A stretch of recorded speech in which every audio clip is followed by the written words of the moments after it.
Good morning, everyone. My name is Felipe Saboia. It's a pleasure to be here moderating this session, New Forms of Cooperation Between Companies, Regions, and Cities. I'm the only one who speaks English, so if you need translations, please put on your headsets. My colleagues here, my fellow panelists, will all speak in French. I would like to thank the World Forum and the Réseau Alliance for the invitation.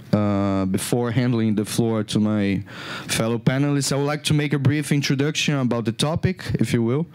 To address sustainable development issues in cities and regions, new forms of cooperations are being put in place between companies and various local stakeholders.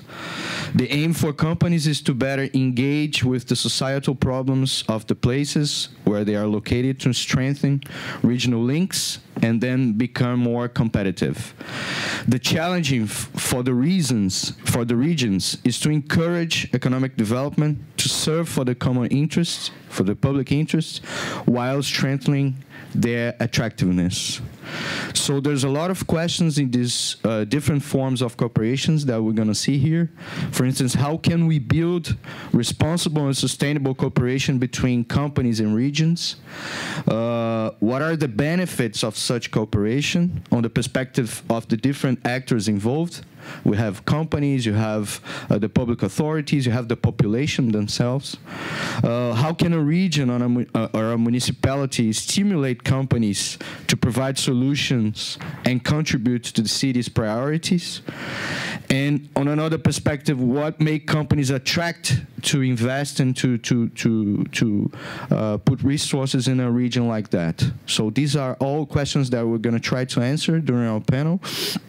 And we have three excellent examples here from three different cities and different countries. I'm going to say just some words about my organizations. Ethos is an organization from Brazil. We work with the private sector in order to engage companies in the CSR and sustainability agenda.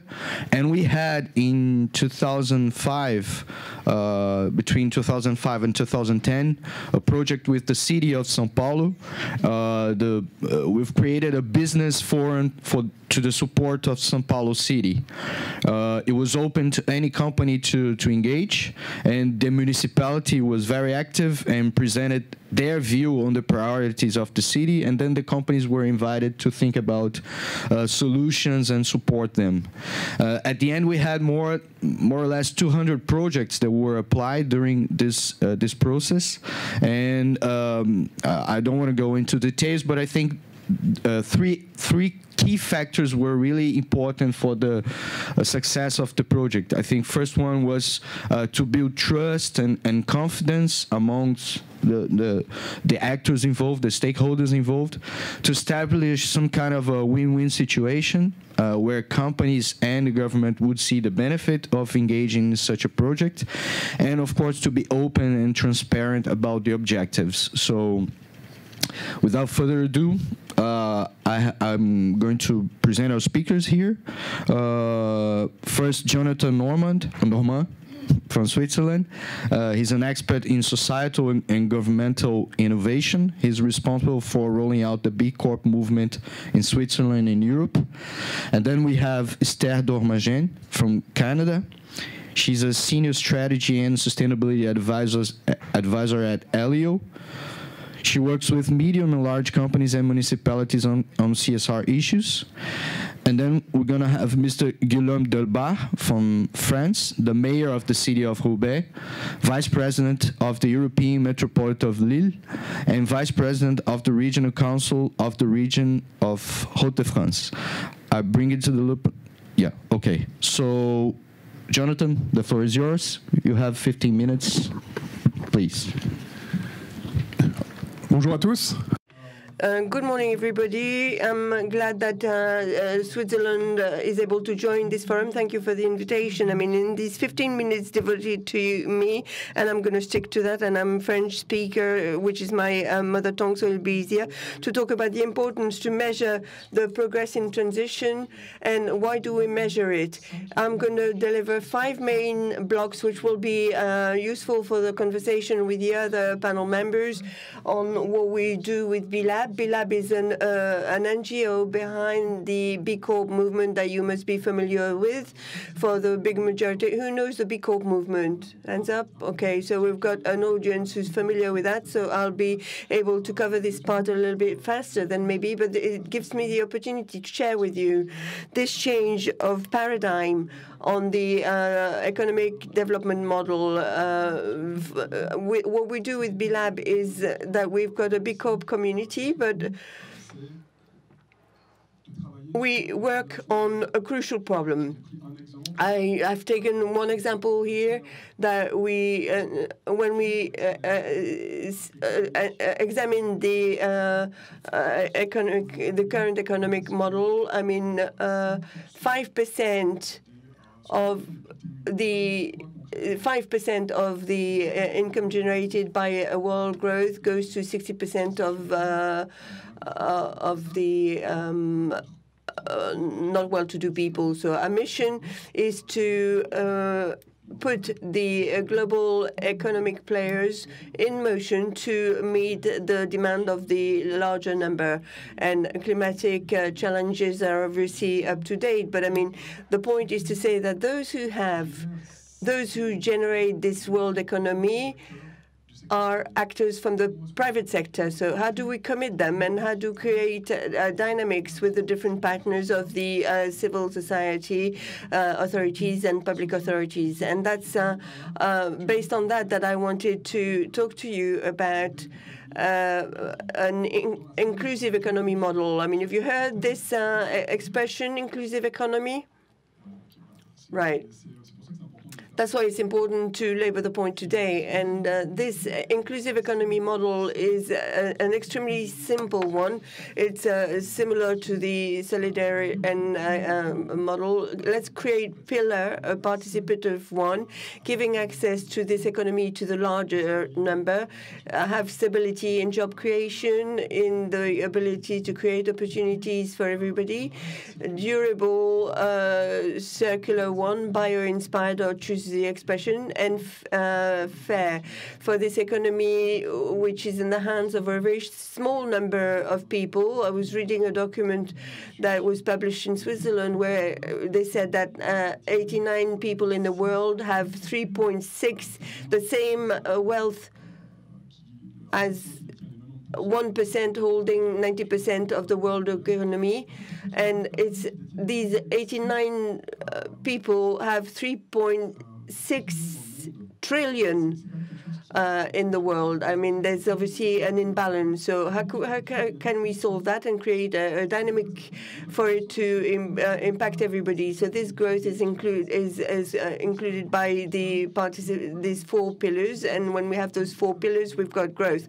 And that's the change of model we suggest. And that's this combination between societal progress and the regeneration of the environment more than its protection today, as you are all familiar with.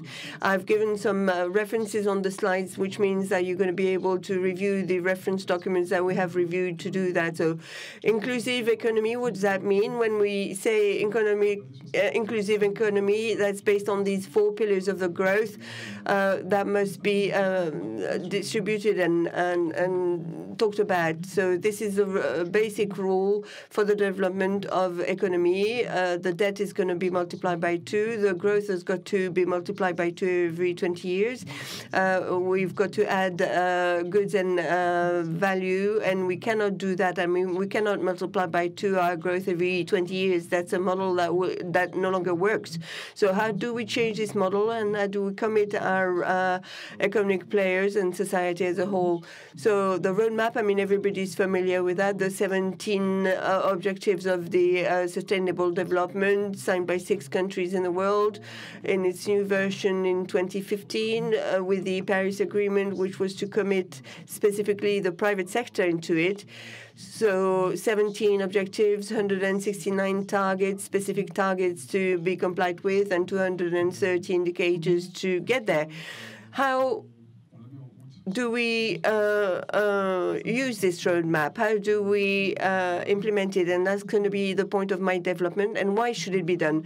Why should we do it? And is it feasible? Is it feasible to reach the objective of the 2030 agenda as specified in the Paris Agreement? We've got a lot of questions around it. It will depend on this ability to have a cross-cutting approach of these objectives with the economic stakeholders who still today will take one or two objectives focusing on those. But it's much more complicated than that. I mean, they are all interconnected. So for people who know this particular framework and the Sustainable Development Objectives, I mean, there's a big problem of implementation, a tangible one for the company. How do I connect to that? And that's what we're doing with B-Lab. I mean, we thought, okay, this roadmap, I mean, are we going to manage to implement it? I mean, we've got to create a motion. We've got to speed things up. I mean, is it possible? Is that something that can be done in the 10, 20 coming years? So to answer this question, I mean, I tried to come from Switzerland with a little gift. It's a study which is not well known, published in 2012 by the Complex Institute study of Zurich, analyzing the dependency of the 43,000 companies in the world, economic, financial dependency, and they were they came to the conclusion, which is to say that there was a center of 1,318 companies linked by cross-participations, when there are 155 million companies throughout the world. And all of a sudden, you reduce it to thinking, okay, we've got a core level of 1,318 companies generating a huge growth global product. I mean, so maybe we can then only talk to this reduced number of companies. And that confirms that it is feasible then. Just to say that this ultra-connected core has got a true effect on the economy, and they would represent 75% of the global turnover. I mean, and the figures haven't changed much since 2011. So can we get all these companies on board then? Can we get them to consider the 2030 agenda, to measure the progression, to carry out modifications in the way they operate, and to do that with the ecosystem and with the connected territories? And I'll deal with that later.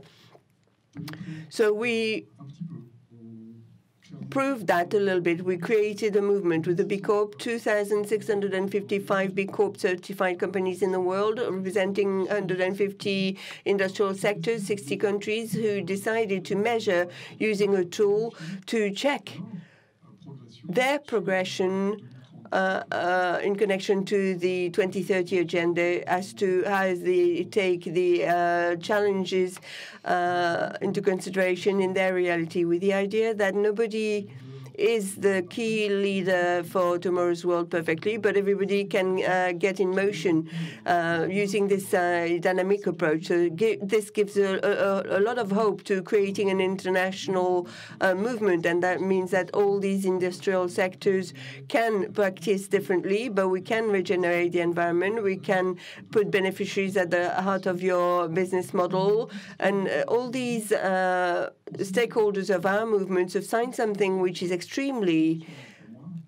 emotional for me, which is this interdependency declaration, saying we commit for the future generations to take into consideration the interest of the greater number. We want to improve, commit to that, and we want to do that for the good of the larger number. So they've checked their performance. They are totally transparent. They show their results. They go through a very strict examination of their environmental environmental and societal performance, and they do something which is important. They insert in their legal status this particular commitment. In some countries, we've got legal forms called the benefit corporations. Some of you might know that in Italy and 34 states in the US. And this, combined with the appraisal of B-Lab gives us a strong basis to understand the commitment to the company to inclusive economy and what part they are taking there. So, to get back to the expression of territory, and I'm keeping my eye on the clock, but I mean they'll tell me to stop at one point. Let's talk about what we did very locally in Geneva. I mean, Geneva, 330,000 employees working in the area, so people with an economic activity, 31,000 companies with headquarters in our region, one of the 27 cantons in Switzerland.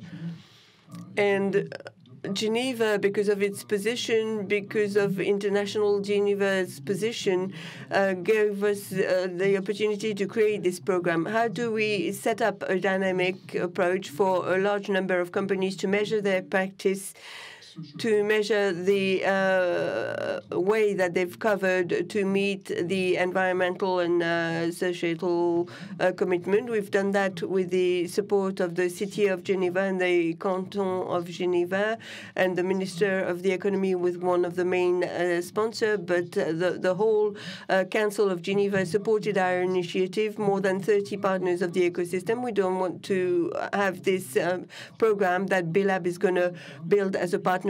No, we're going to drive this program by and with the ecosystem.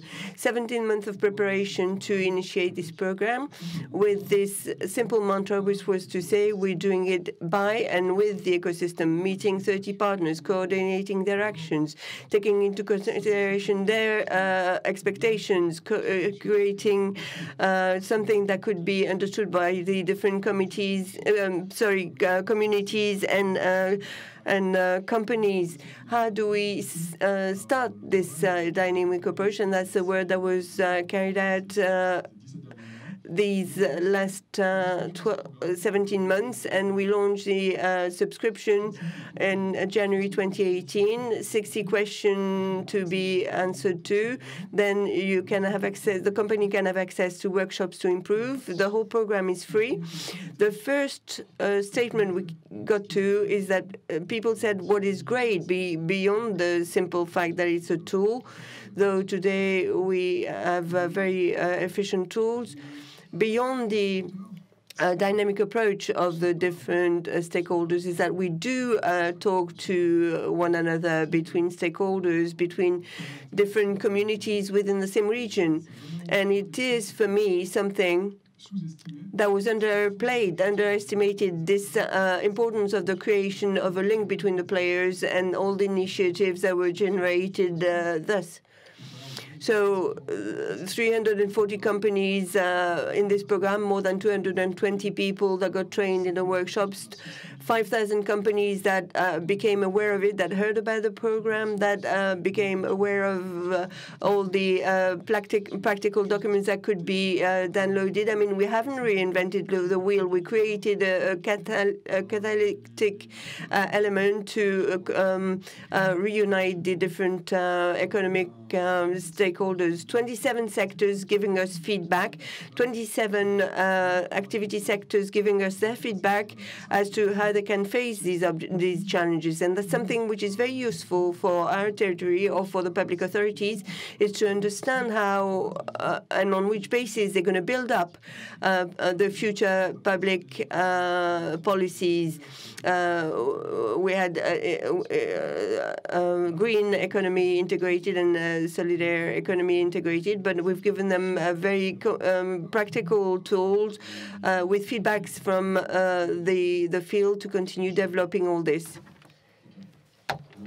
So I'm delighted and I'm looking forward to the discussion part. I mean, on this theory of the change at local level, I mean, this program will be rolled out in other areas in Switzerland with the local ecosystem, regional ecosystem, which will be developed to be relevant to the different messages. And through the dynamic it's going to create, because we have different realities. And I remind you that in this tiny country, Switzerland, I mean, we talk 3 different languages, so that is another challenge to face. I wanted to close in the last minute telling you about why measuring the transition and who needs it. So I think that overall, everywhere in the world and in Europe or in Switzerland more locally, I mean, we need to understand what is happening. And to do that, we need data. And to have data, I mean, we need to be able to measure. And then instinctively, the economic stakeholders don't particularly like to share this type of data. So that requires a true effort.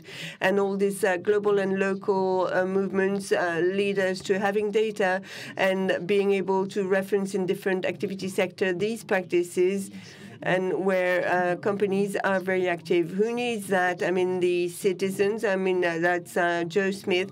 And the consumer obviously needs that to recognize these good companies. The investment specialists, I mean, to realize which sectors are worth investing in. I mean, sustainable development. We've got to have a new economic development system. So we've got to work with investment specialists and finance specialists to provide resources to these new business models and the decision makers, political decision makers, to create initiatives and to create encouragement. I mean, these people need to have data measures to help them to build up elements which will be devoted to the well-being of a territory, and the companies, of course, to follow this roadmap. I mean, it sounds very simple, what I've just been saying here, but to connect all these points together is a true challenge.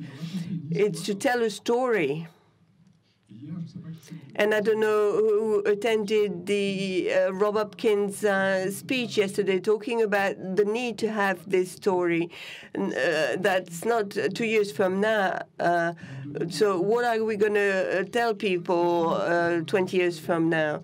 So, and closing with you this morning, we've got to build up a message which is positive, optimistic, encouraging. It's got to be structured, and this message has got to be very powerful to gather all these stakeholders. And I want to challenge, I mean, the public powers. I mean, they have an agenda which is much too short. You all know that. I mean, their political agenda in all the countries in Europe is much too short to create this story, having the objectives 10 or 15 years from now, but that have got to be started right now. And that's why I will remain positive, and I will share this general message saying we've got a historical opportunity to review our economic development model, to review the way global and local economy operate. There's never been as many signals and possibilities given for that, and we've got to have this collective journey in mind, to take into consideration also that there are challenges. There is a warning about natural catastrophes, about financial crises, and we mustn't leave anybody by the side of the road because of these natural catastrophes and financial crises. And the news very often tell us that we're far from having succeeded there, even if we have made progress these 15 last years. So how to create these examples and this story? That's what we're going to be discussing in the dialogues we're going to have, and I'm open to your question. I wanted to give you those 5 big blocks. Let me wrap up with this quotation from Friedrich Unterwasser, an Austrian urban planner. When only a man dreams, it's only one dream. But if a lot of men dream together, then it's the beginning of a new reality. And that's really that story we've got to build up together, and I'm delighted to talk to you about it.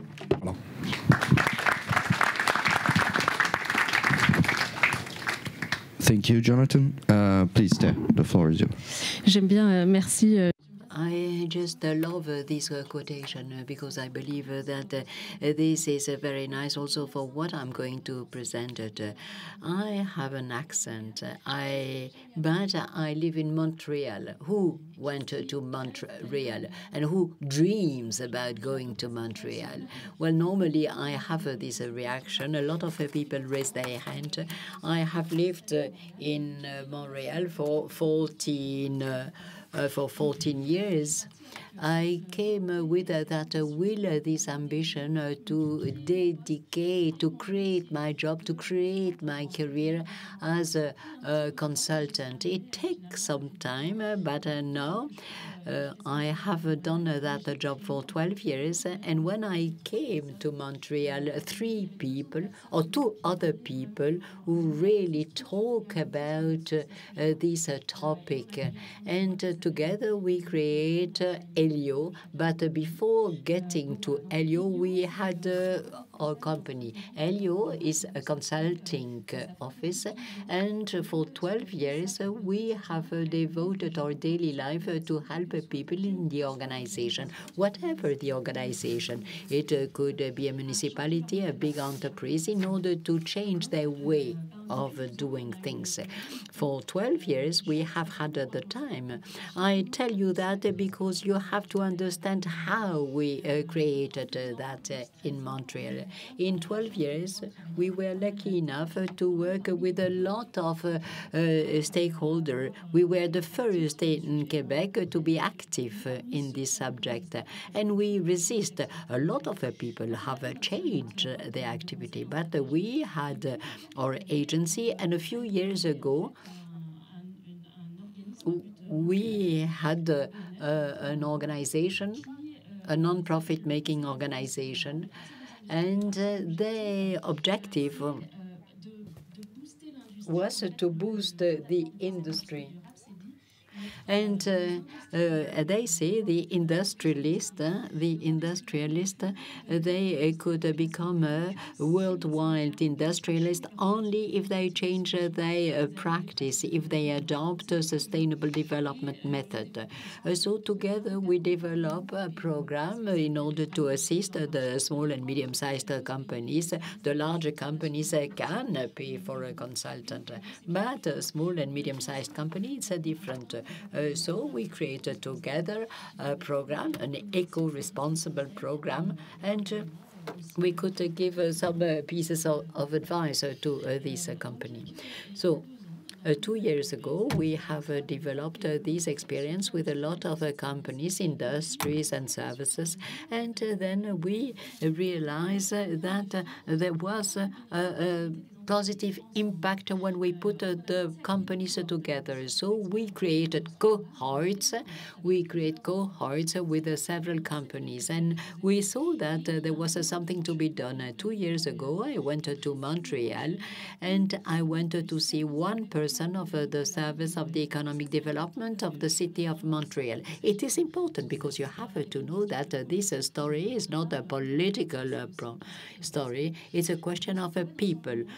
So I went to an office with that person, and they had developed the innovation pathway. They have 40 companies that follow a 1-year program on innovation. And I came and I said we should create a cohort of companies in order to have a program of sustainable development. She said it's exactly what we need because there is a service, but they have a strategy, but they don't have the means. They do not have any contact with the companies.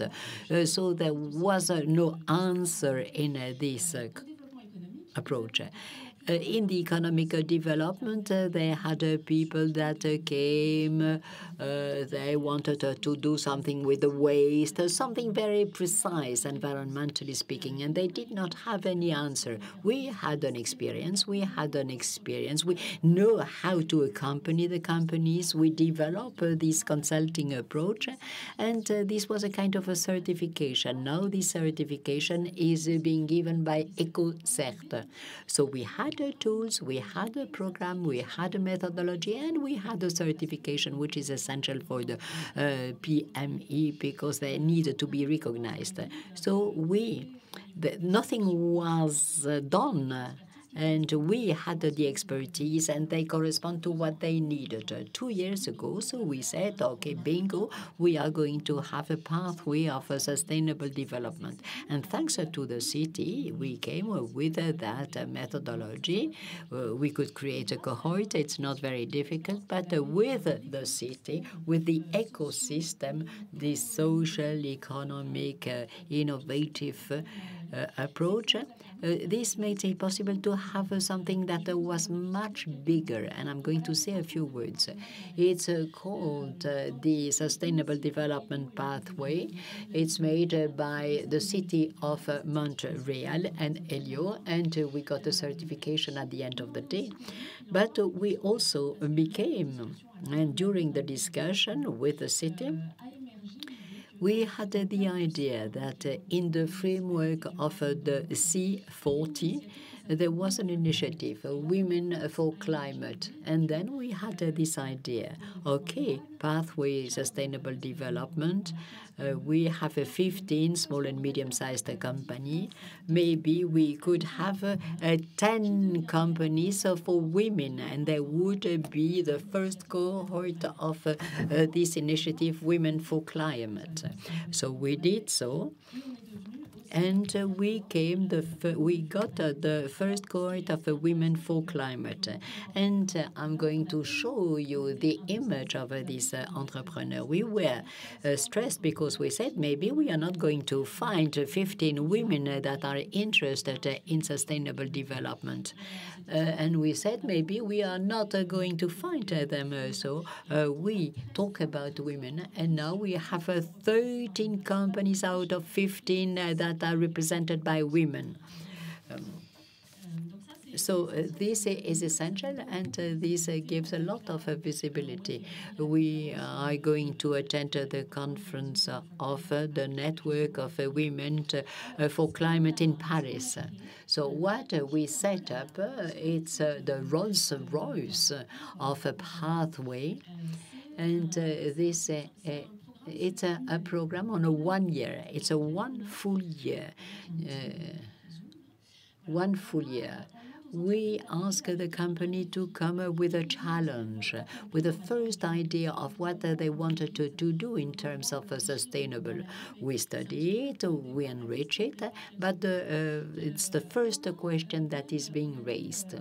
And then we have 5 days of collective training, and this collective training is a co-creation session of a co-design. It's highly participative, and the cohort impact is important. We had a real collaboration, cooperation, a team spirit between these companies, and this is very important, and we would like to work on that. So 5 days on a collective training given by experts, schools, university. They help us to convey the message on circular economy, on a lot of different topics. And then the Minister of Labor, they are our partner. The Ministry of Labor has one objective, to develop the management skills. So we gave them a training session on team cohesion, and this is a big conference on the creativity. It's on 3 days, and these people have a free access to the conference. Normally, this conference is very expensive, and this is the place where people will try to find solutions to their challenge. We have the certification. I talked about it before. We have a lot of workshops, meetings with experts. We also have coaching and or training sessions. We have a workshop of Go design that we are making in the company. We have a full workshop of half a day in the company, and this is the magic touch, because the companies like to be together to share something, but they even prefer us to come to the company in order to have the participation of many people and in order to have a collective action. This is essential. But then we have a tailor-made coaching. We have an expert that will go to the company and have them solve the problem. And for the women, we have additional mentoring. They have about 10 meetings with a woman of influence in Quebec. It can be an elected woman. It can be the PDG of Adam. Trans-Québec. We have financial partners. These are women that have a lot of influence. And of course, I have to tell you that thanks to this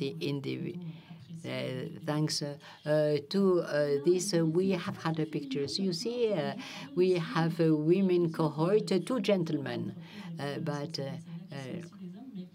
we have a few men, but we have a very nice women's representation. And these women said, well, this is another dimension to have women. And I saw that on the rostrum yesterday night. There were very few women representing the universities. So we decided to push the contrary. And it's funny because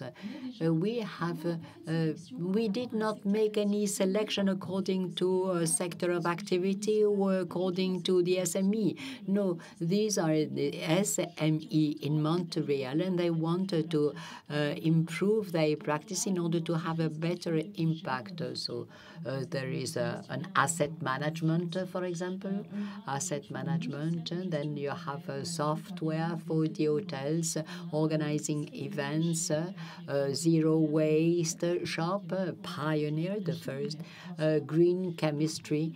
So these are completely different backgrounds, but they all have the same ambition to increase and to improve their practice. Now, the participation in this pathway, we did not talk to the startup, the SME, and they have less than 250 employees, and then they are located on the island of Montreal. So it's a local company. It's a local development with local stakeholders. And then I thought that it was important to show you how you can fund this pathway. The city of Montreal, it's the biggest financial contributor. It's a huge budget, as you can see.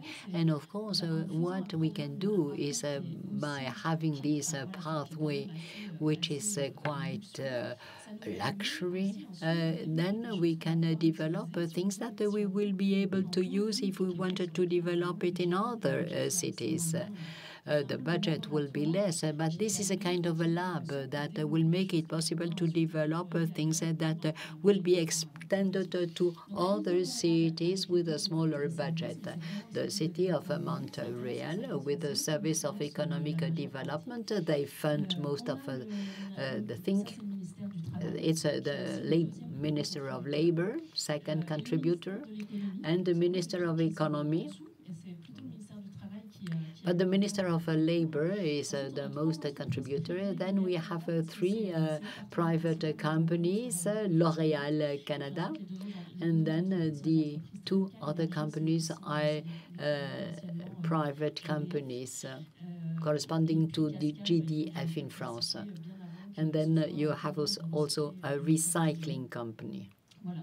So these are the contributors, and to tell you the truth, it's a cost of 25 per company, the real cost, but the company pays $2,000. So you do not have any obstacle to join it, and therefore we can be in partnership with the city of Montreal. And this is the pathway. We have a lot of partners. As you can see, with such a pathway, you have a lot of people that wanted to be on the picture. Well, this is very nice because it helps us in terms of the message that can be conveyed. Well, this is the pathway. So what I find interesting and what we have learned is this is the first cohort. It will be ended end of December. And what is obvious is that it is successful. It is very efficient. We have people saying that it is a success. And the first thing that I have noted is that when you are a consultant, when you help the companies, there is a change. The companies focus on the stakes, and the transformation is being made when we talk about the head, the heart, and the hands. Sometimes you can be frustrated, you can be impatient because it is superficial. It is very difficult when you are a consultant to go to the heart of the matter. But it's because of the duration of the pathway and the multiplication of the activities. So we have seen changes. The people say, okay, now I do not live in the same way. I do not see things in the same way. And my message today is different. My impact is different. I have understood what I can have as a positive impact as an entrepreneur. And I believe that it is what is interesting in these pathways. Another thing, we didn't start hiding ourselves, but we started by saying, okay, we are going to build little by little, and then it grew, and then what we can see, it was a question of people at the beginning. We trust each other, and this is the reason why it went so fast. But all of a sudden, the politicians were interested. We have a mayor, we have a woman mayor in Quebec, so she came in order to take part in the conference, and we started to involve the politicians with the mayor, and we integrate all the equivalent of the Chamber of Commerce. We have the equivalent in Montreal, and they fund and they give piece of advice to the startup and the SME. So we involve a lot of people, and they were interested, and they say, oh, okay, well, this has an impact. Therefore, quite slowly and subtly, this pathway will change the public policy. So we have had a success, we have had some impact, and we wanted to stimulate the economy in Montreal. We wanted to boost the economy with a new tendency. Well, this is the objective, and with this pathway, we can include this notion of a sustainability impact in the strategy, in the policies. And I believe that it is quite fascinating to see that, because it was not obvious at the beginning. And I think that we contribute to the awareness of the politicians and the public services. It is important to integrate this concept. So I think that it's very nice. And then we wanted to work in the years to come. We wanted to work on the collective impact. So I try to find a way to do that. So how can we be sure that we have an impact on the companies? We know that we have developed leaders of this method. Well, this is obvious, but now I would like to work on something else. How could we reach collective purposes? How could we create a community? And how can we reach some objectives, that is to say, to reduce the green gas effect. So I think that we have to work on that, and we have to show that it can have an impact. Okay, well, that's it.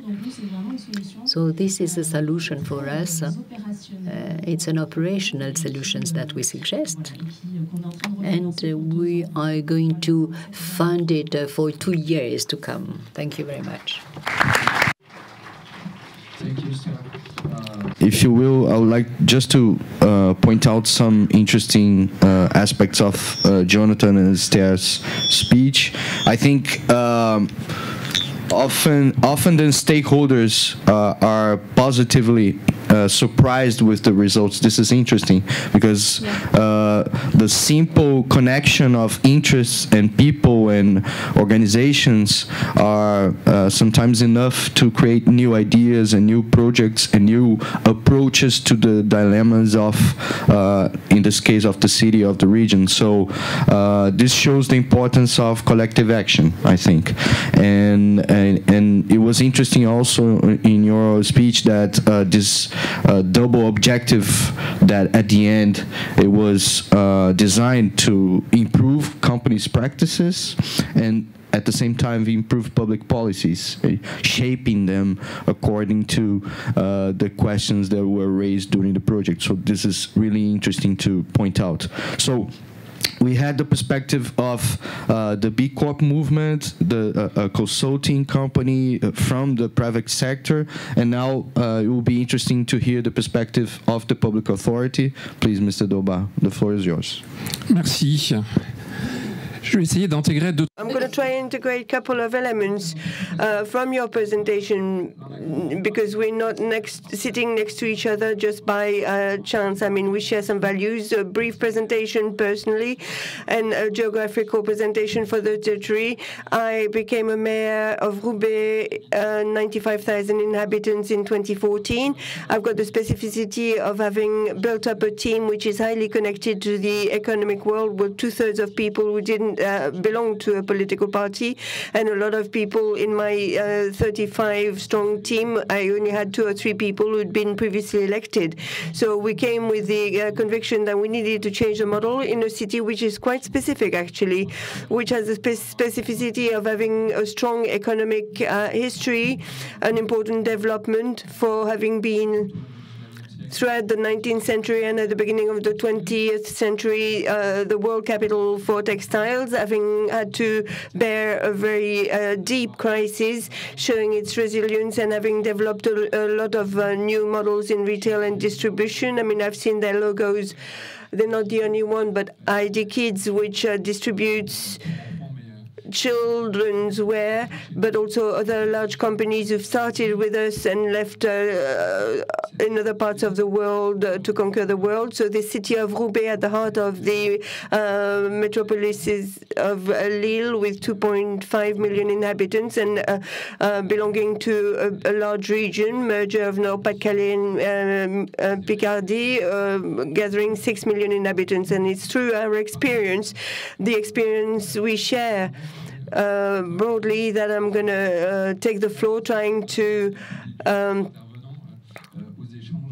leave some time for the exchange with the audience. I mean, when we came in power in Roubaix, we had some strong convictions that we wanted to implement without waiting any longer.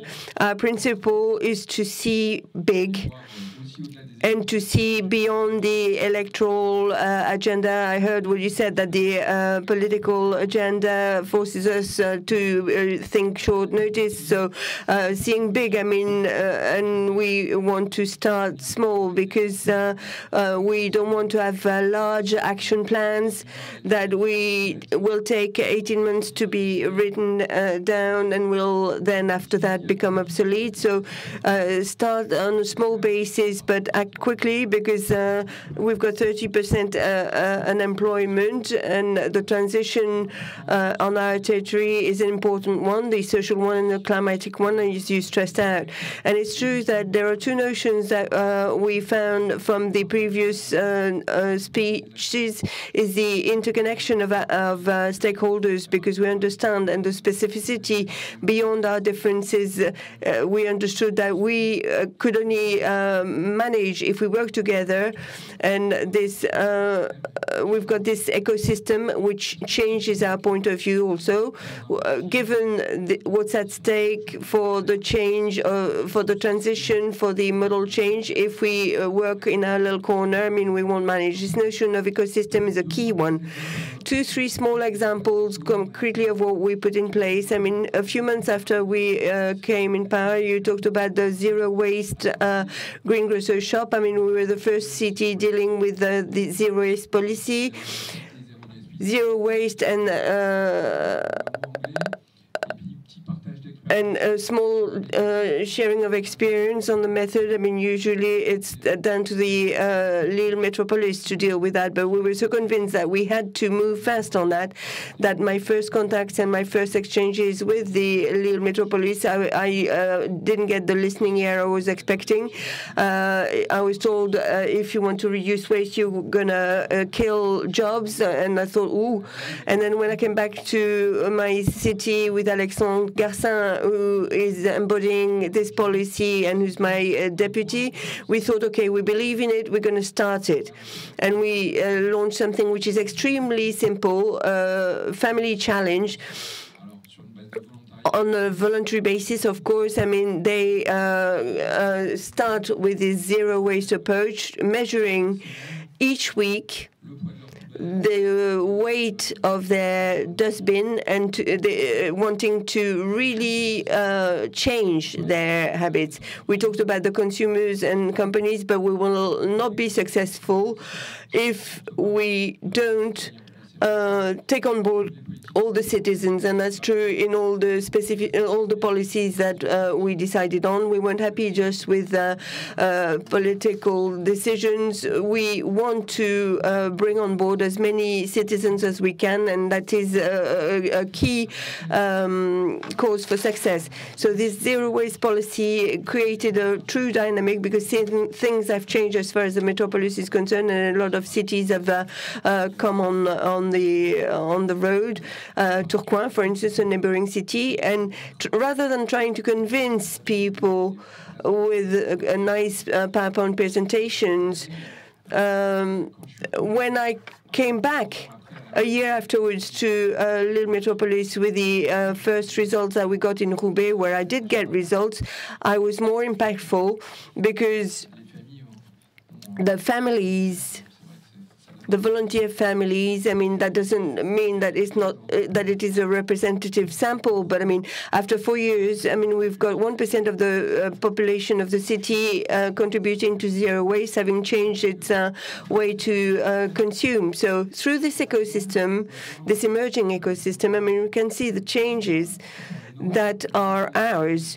It's unavoidable, and it is a necessity. That's why I named the metropolis, the region, and the city impulse. We have to work hand in hand together with the companies. And it's true that if I had to define our role towards the companies as a moderator of this ecosystem, I would say 2 words. We need to be there as facilitator, because it's true that to help the companies to grow,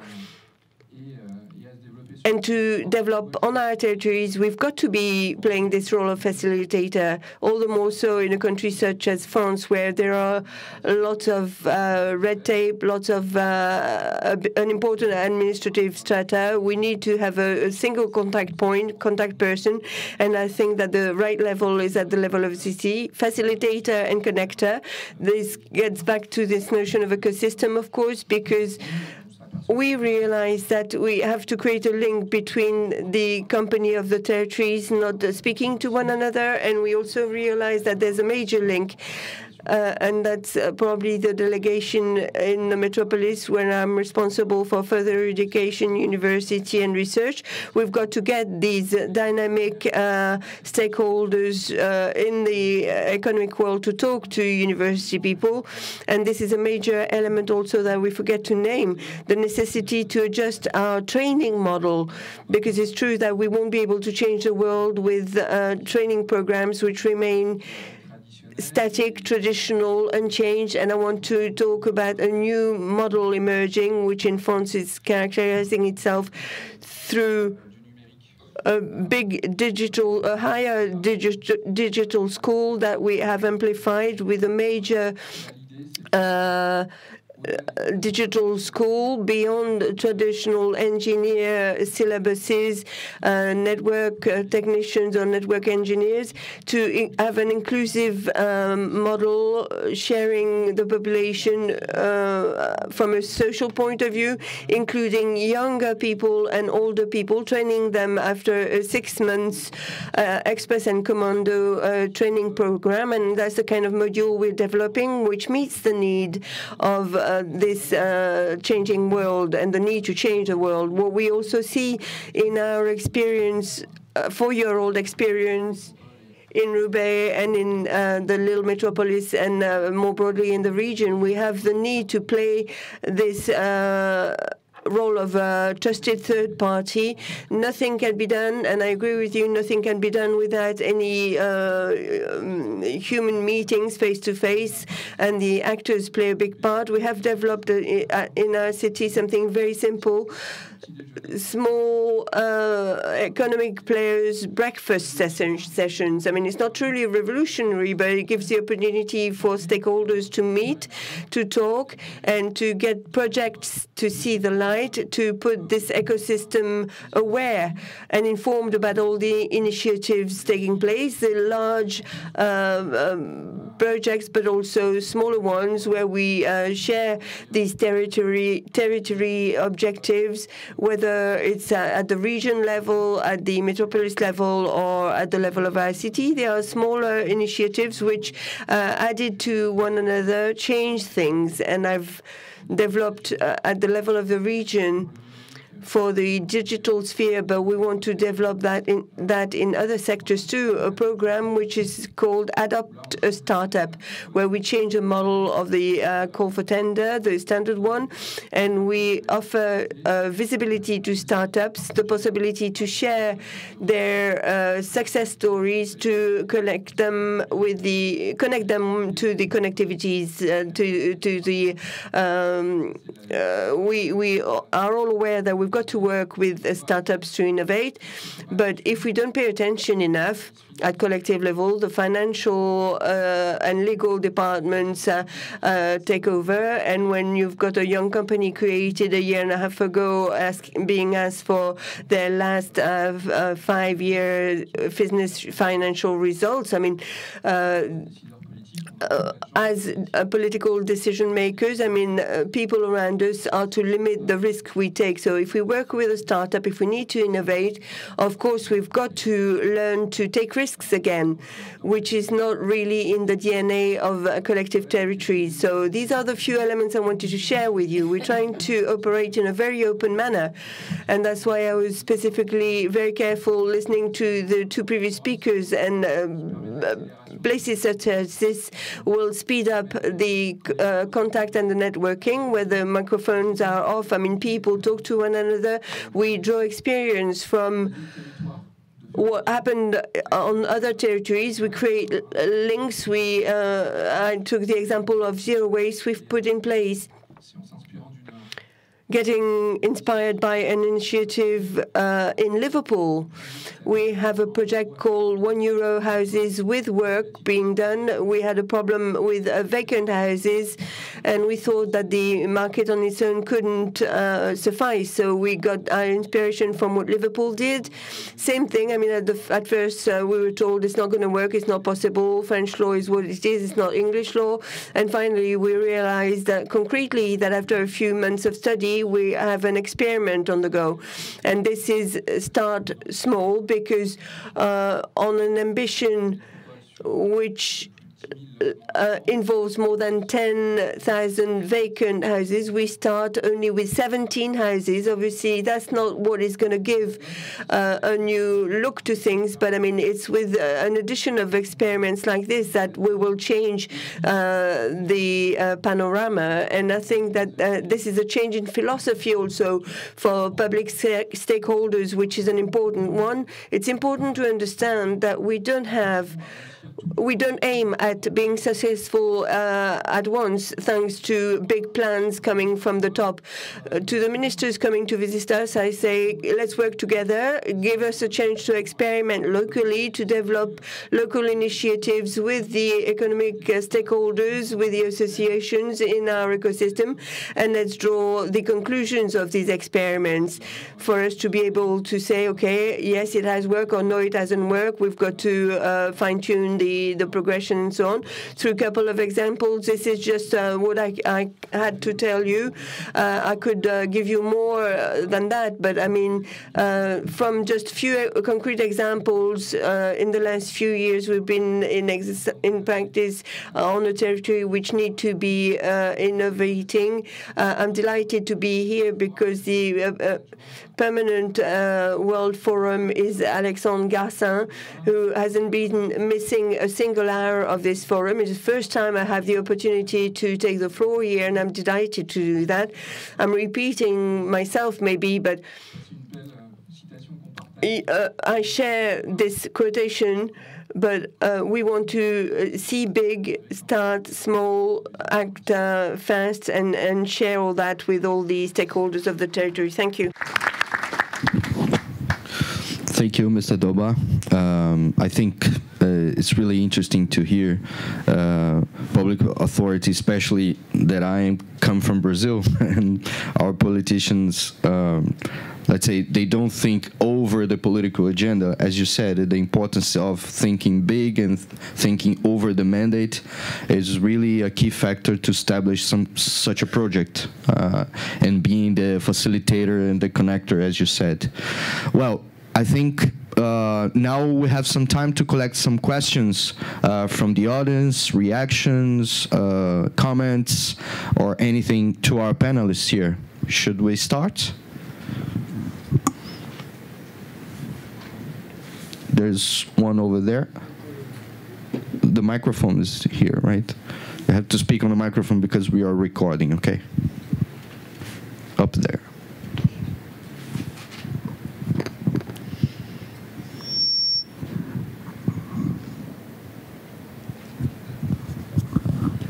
Bonjour et merci à tous les. Good morning. Thanks to you three for sharing this information. It's full of inspiration and enthusiasm.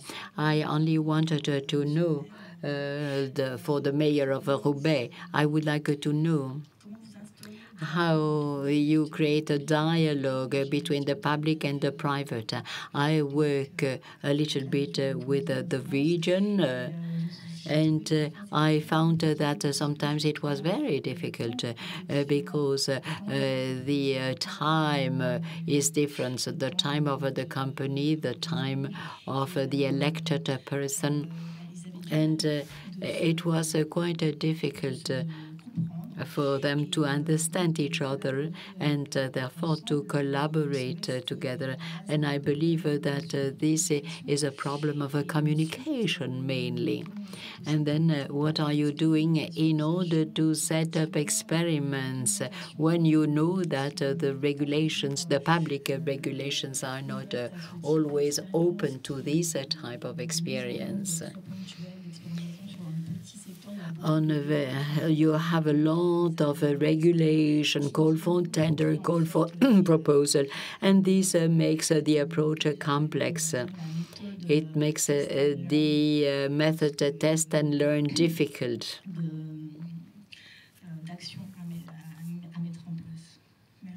Thank you. Should we collect some more? Anyone else? Okay, over there. Oh, there's one there and then one there. Okay. Merci à vous trois pour votre intervention et merci. Thank you. Thank you very much to the moderator, Jonathan Normand. Bport, do you have companies, traditional companies that are being quoted? Do they need to have a financial performance? If yes, how do you integrate them? Could you talk about your feedback about it?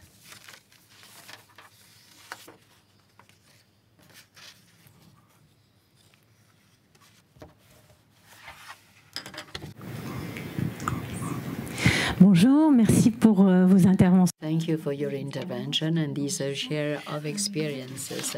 I have a question concerning Montreal. I just wonder whether this program made it possible for the companies to develop a common synergy, cooperation, innovation, some cross-fertilization among these companies. We have one question to each one, but I would like to pose another question to everybody. It's linked to the first question about communication. If you could choose one main challenge or difficulty in this process, what will be in each of the cases? What is the main challenge or the main difficulties that you had to overcome during the process, or you're still overcoming? So let's start with Mr. Doba. Oui, alors. Two questions. First of all, it's easy because during this last elections, the French people decide to renew the politicians. And I do not talk about my political life, but I spent 15 years to help the companies to introduce internet. It helps. But it helps to have Xavier Bertrand because he comes from the private market and he knows very well the world. So the difficulty is still existing. I'm not going to say that with the change of the people elected, we have solved everything, but nevertheless, it helps. I am lucky because on my territory, I have an ODH leader in the computing. And it is true that it's a world that I know very well, a company that I know very well. When I came there, this is a company which is competing Google and Amazon. I think that we have to be fast in the IT sector, in the digital sector. And of course, the reactivity of the public service is very important. We were successful because we gave the rules of the game at the very beginning. We said, okay, we are not in a competition where we can have plenty of time. We need a rapid answer in order to help these companies. I'm the facilitator, so at the end, it is our role to know and to know what the good tempo is. We have developed programs and projects that will evolve in time. I mentioned, for example, the ADAPT program. We launched it a few weeks ago. And it was developed in less than 3 months. Why? Because we accepted to start little with a big ambition to have a link between the collectivity and the startups to make it possible for the startup to experiment their solution on a territory, to develop themselves, to give them references. But the rule of the game at the very beginning was the following. Okay, we are not going to build a magnificent plan, a theoretical plan. And before that, I said that the plan that takes 18 months in the present world is no longer adapted. And this capacity to go fast, to start little, we start with 5 or 6 companies, not more than that, and then we extend it afterwards.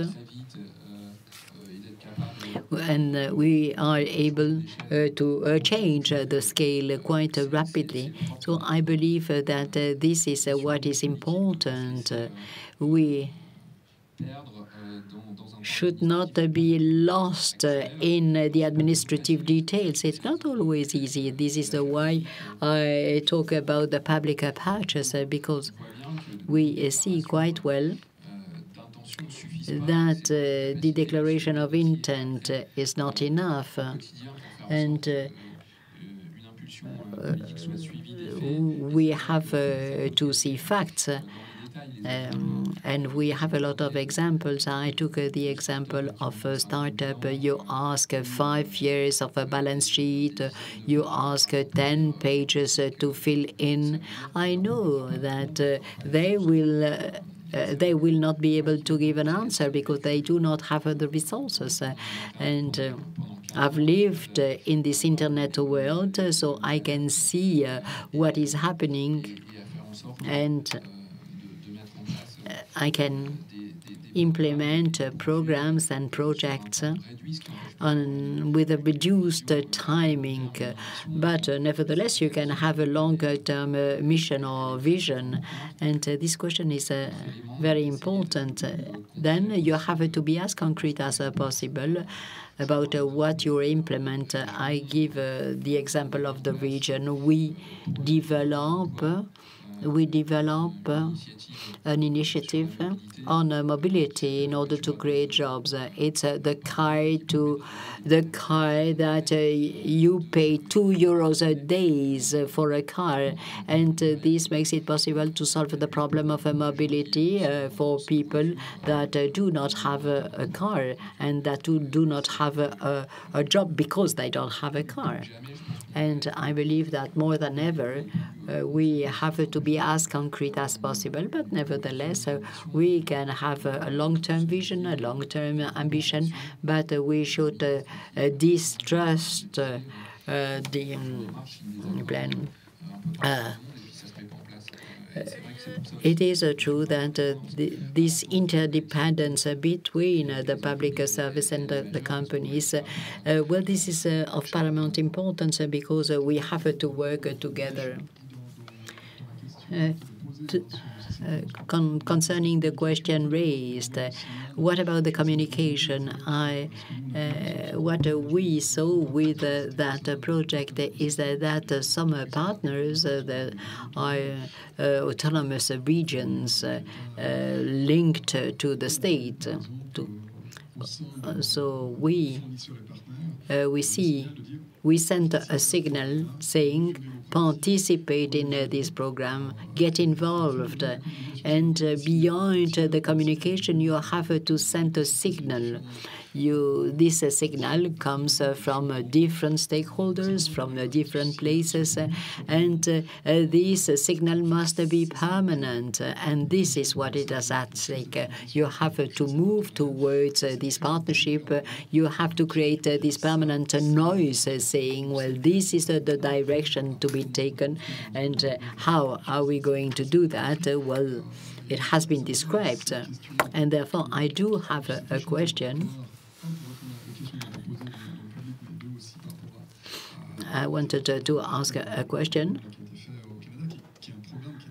because in Canada we have a similar program, but the size is different and the results are different. But we have to measure the collective impact. you have the signal. You have to take this direction. The Agenda 2030, the sustainable development to reduce the inequalities, to protect the environment. You can use different terms, but how to consolidate these results in order to say that that result gives result, is concrete, and today we have to add to the economic data. We have to add something else. We have to add concrete practices. And I think that this is quite interesting to have exchanges between the territories in order to see how we can create references in order to give a solid signal. And I'm very happy to see what we can do together, because the results are all the same. If a company does something, it is concrete, and this is very interesting.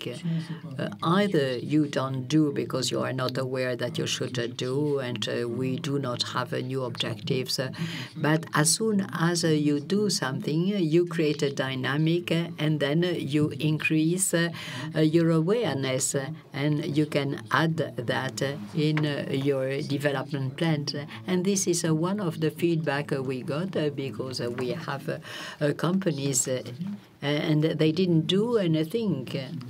And you had SME, they didn't do anything. And then when they adopt this new approach, they say, okay, I'm doing that, this, I could improve that, this is a sustainable development. And all of a sudden, they realize that they had something to do in order to improve, and this is quite surprising in 2018, but this program is to equip the companies so that they can add that to their strategies, and this would be the biggest success. I've got an extra information, give you and take that from a different point of view. We work with the administration. I mean, the elected representatives joined afterwards. I mean, this administration sometimes is more stable or not. I mean, people from the municipal administration came on board, and first of all, I mean, we didn't have the in the plans this idea of a sustainable development. I mean, all of a sudden, what has made this journey to go faster is because there was the innovation journey that was created by the city, but then we had a solution for the administration with a request from the SME, and us as a private actor with our partner, the Agency of Sustainable Development. I mean, there was not a better pair to decide about this particular journey. I mean, the advantage, and that's my advantage, I didn't go and look for the elected representatives. I mean, elected representatives are under a great deal of requests. I mean, everybody wants the city's money. I mean, they get endless projects. So I didn't do this job. I mean, it's a person of the Economic Development Committee, which, thanks to its knowledge of the municipal sphere, went to see the elected member. I mean, I didn't have to do that myself. What was quite subtle and very efficient is that it became one journey of the offer of the Montreal city, and that became part of the catalogue of Montreal City. So that naturally saw the light, and that meant that it moved quite quickly. I mean, the first time I sat with the city representative was 2 years ago, but between when we started to look for funds, when we started to work with the budget, I mean, she already had all the necessary contacts. So it only took 4 months between the time we said, okay, yes, we've got the okay for the funds, and we'll start recruiting the SME. So it was a very, very short space of time. So these are factors that made things easier. But I mean, hooking onto existing programs, working with the administration, which went to look for the elected representative, that was a great help. I could take the opportunity to answer your question, if I may.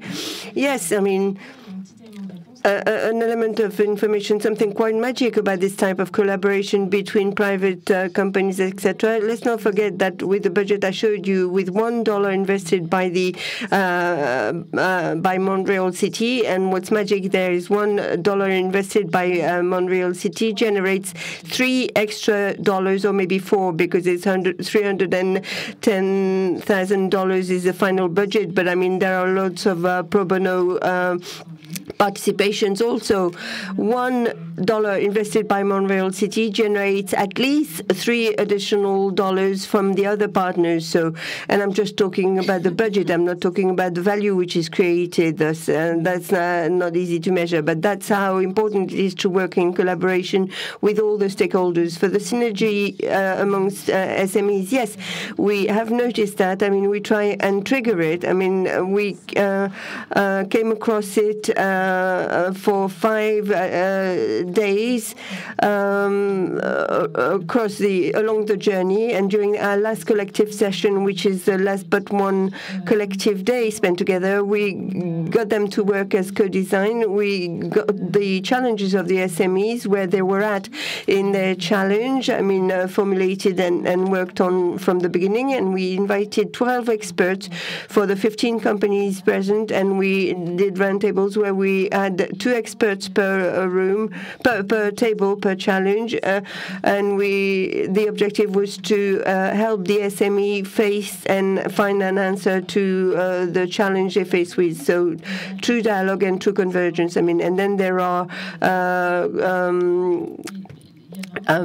feelings, I mean, amongst people. So it's our work as experts and consultants to say, oh, well, you should go and see these people, maybe talk about this, because we can see things that they haven't thought about fully yet, maybe, and we create those connections. So it's the fact of having them as a group, and I mean, we can generate these links, but I like to work on that further for the coming year.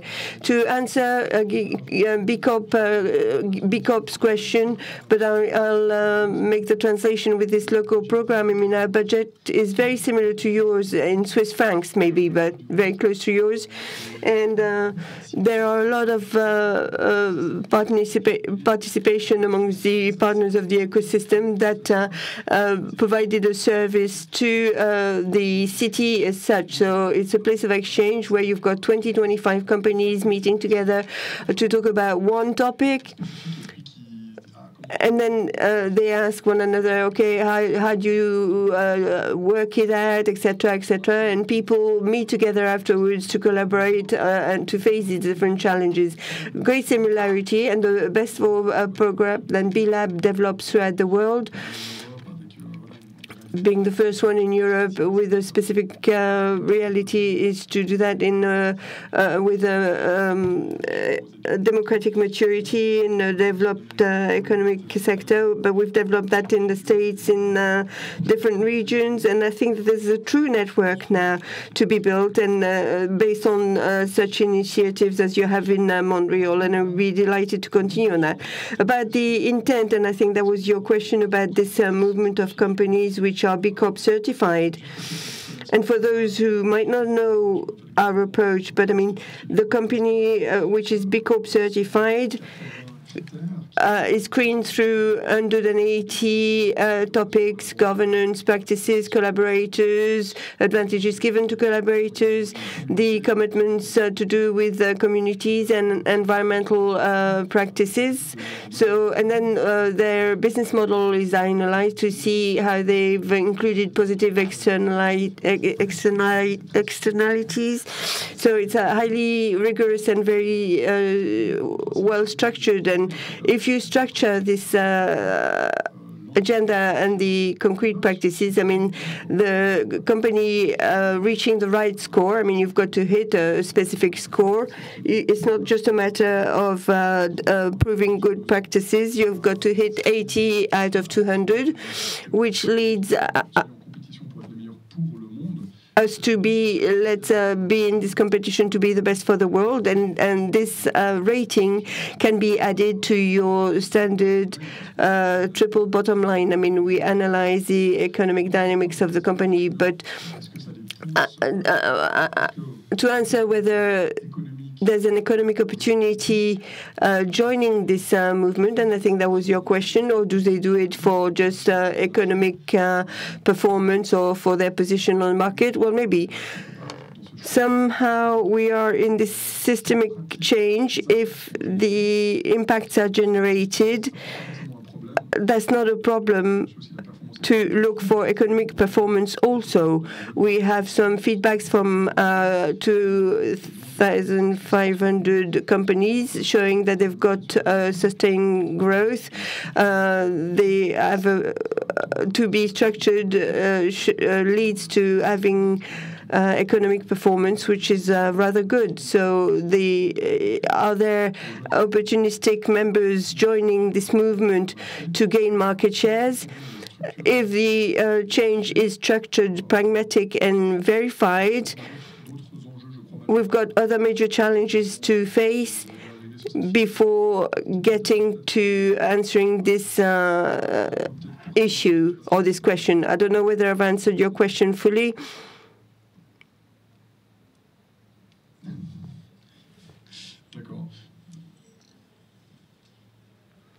Sorry, but I can't translate because there's no mic.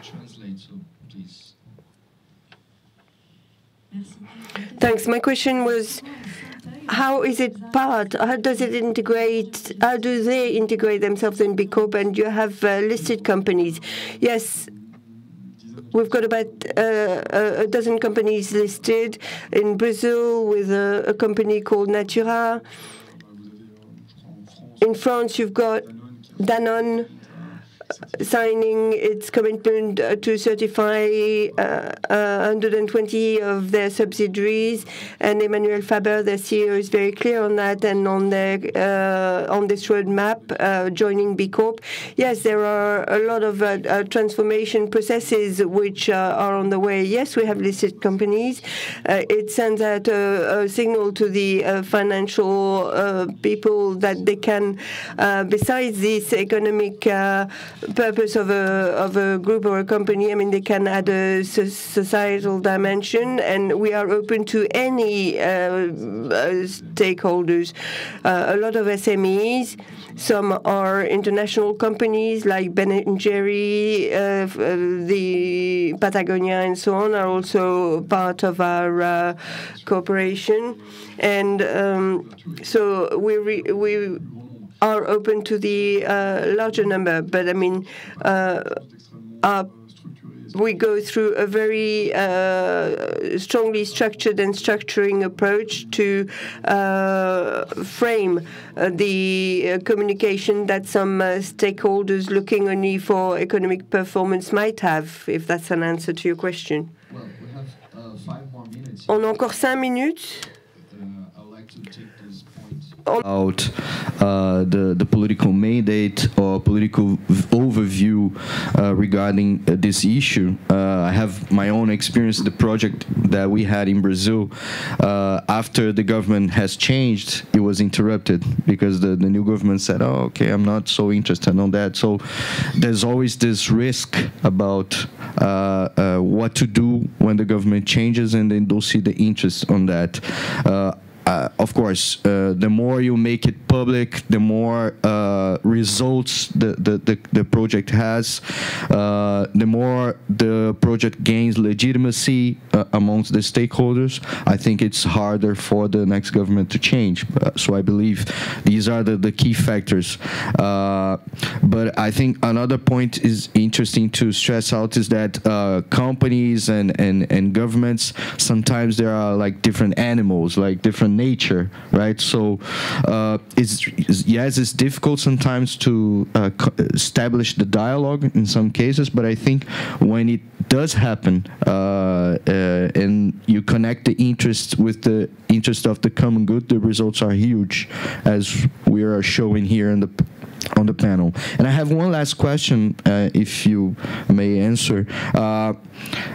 How should one start a project like that? I mean, what are the key drivers or the key motivations to, let's say, to a city or to a company or a group of companies to start a project like that from scratch? What is the best way to do that?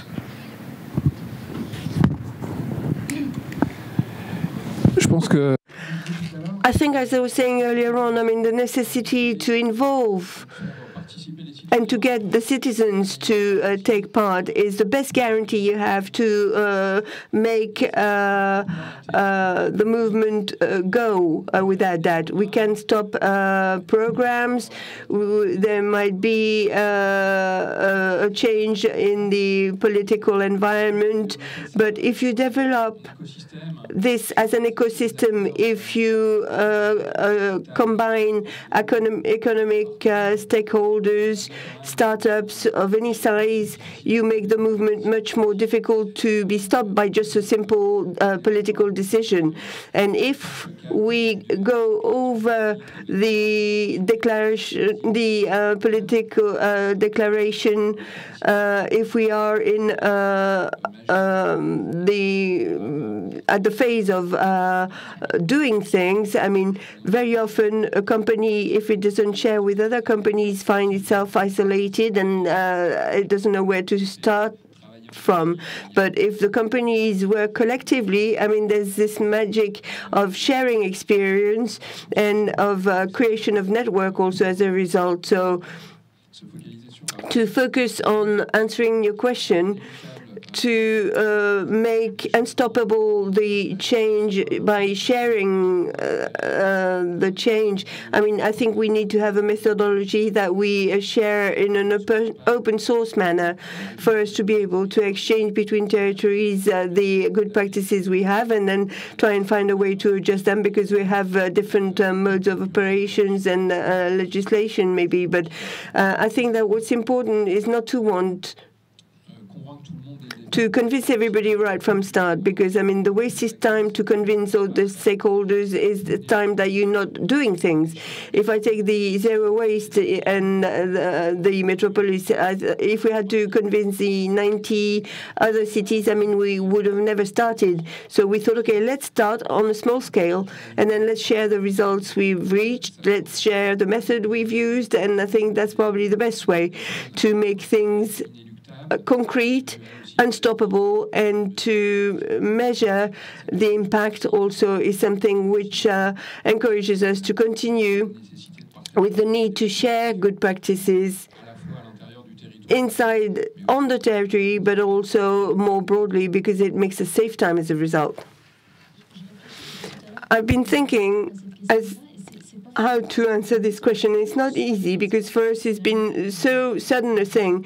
I mean, a planet lining up somehow. I mean, the lessons to draw from it is not doesn't make it very reproducible. But if I had to go through a similar project again, I would spend some time finding the right person or persons in the ecosystem I need, because I think that this could really make things easier and avoid you wasting a lot of time. So I'd spend some time on this first.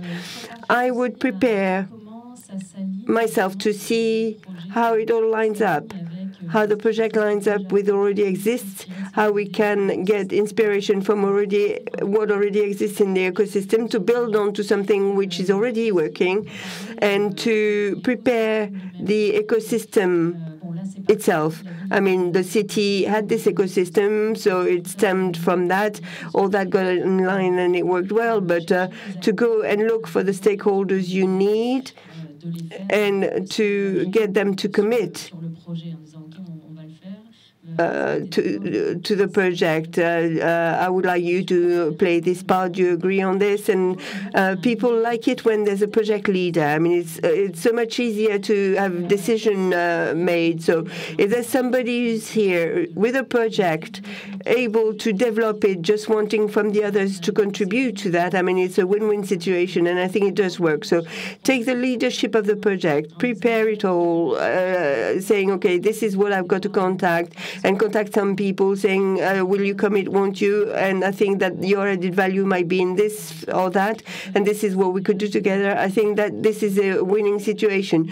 To come with the solutions, I think that's in the posture and in the attitude.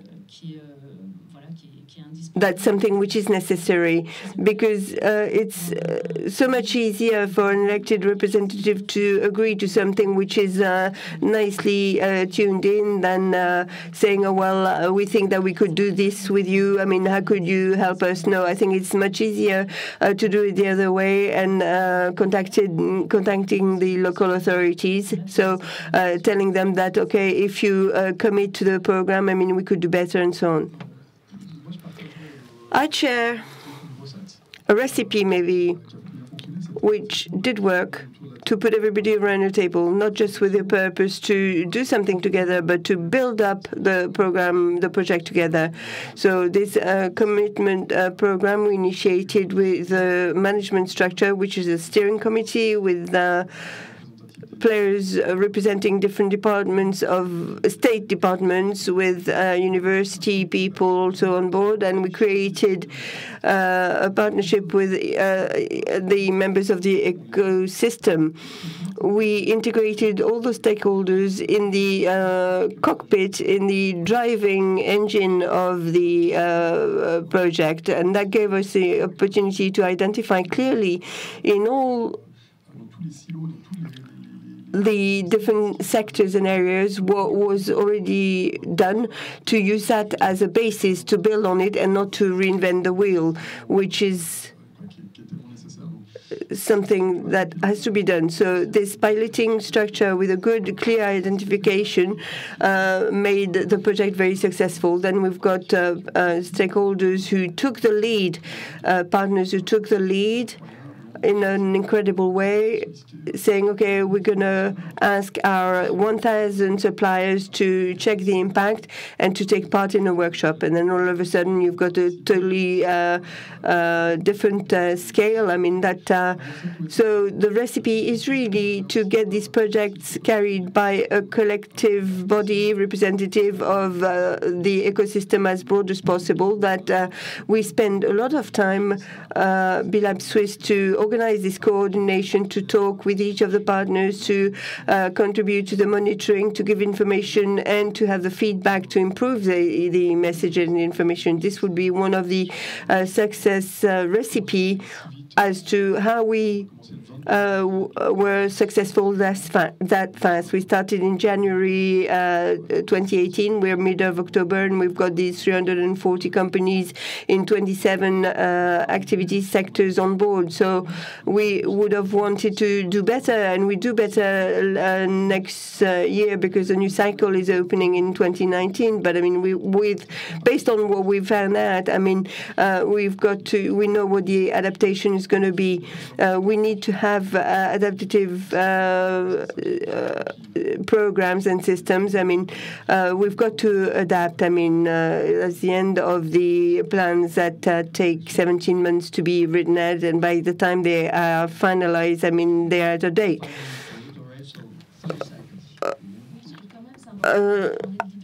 I was talking about project leadership, but I mean, well, Jonathan is key. I mean, to go and look for the full ecosystem. I mean, even if there's one or two project carriers doing the work, I mean, you've got to be highly politically minded, and you shouldn't leave the university people nor the municipal entities aside. I mean, even if it's only symbolic, if we bring them something, and if there's a true exchange with them, true dialogue with them, I mean, there will be a benefit. Even if we don't meet with them physically in a steering committee, we do meet them regularly, and we met them, each and every one of them, individually at the very start of the project. Without that, I mean, we wouldn't be successful.